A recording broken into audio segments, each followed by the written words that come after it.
Number 1. Arushi తల్వార్ అనే teenager, ఆమె కుటుంబ పనిమనిషి హేమరాజ్ 2008లో ఉత్తరప్రదేశ్లోని నోయిడాలోని వారి ఇంట్లో హత్యకు గురయ్యారు.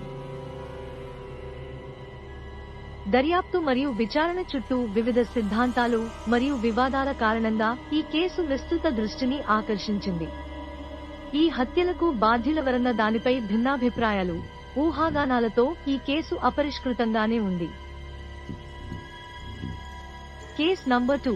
మీడియా ఎగ్జిక్యూటివ్ ఇంద్రాణి ముఖర్జియా కుమార్తె షీనా బోరా 2012లో హత్యకు గురయ్యారు. 2015లో ఆమె మృతదేహం లభ్యం కావడంతో ఈ కేసు వెలుగులోకి వచ్చింది. ఇంద్రాణి ముఖర్జియాతో పాటు మరికొందరు ఈ హత్యకు కుట్ర పన్నారని ఆరోపించారు. సంక్లిష్టమైన కుటుంబ డైనమిక్స్, ఆర్థిక ఉద్దేశాలు మరియు ప్రభావవంతమైన వ్యక్తుల ప్రమేయం కారణంగా ఈ కేసు జాతీయ దృష్టిని ఆకర్షించింది. విచారణ కొనసాగుతున్నప్పటికీ ఈ కేసు అనేక సమాధానాలు లేని ప్రశ్నలతో అపరిష్కృతంగా ఉంది. Case number 3. ఢిల్లీలోని జవహర్లాల్ నెహ్రూ యూనివర్సిటీ (JNU) లో చదువుతున్న నజీబ్ అహ్మద్ 2016 అక్టోబర్లో అనుమానాస్పద స్థితిలో అదృశ్యమయ్యాడు.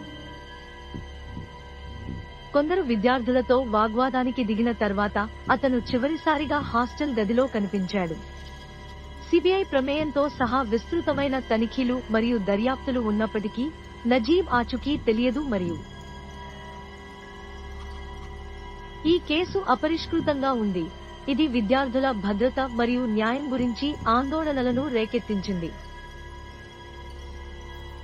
Thank you for watching. If you enjoyed this video and want to see more fascinating content like this, don't forget to hit the subscribe button and turn on notifications.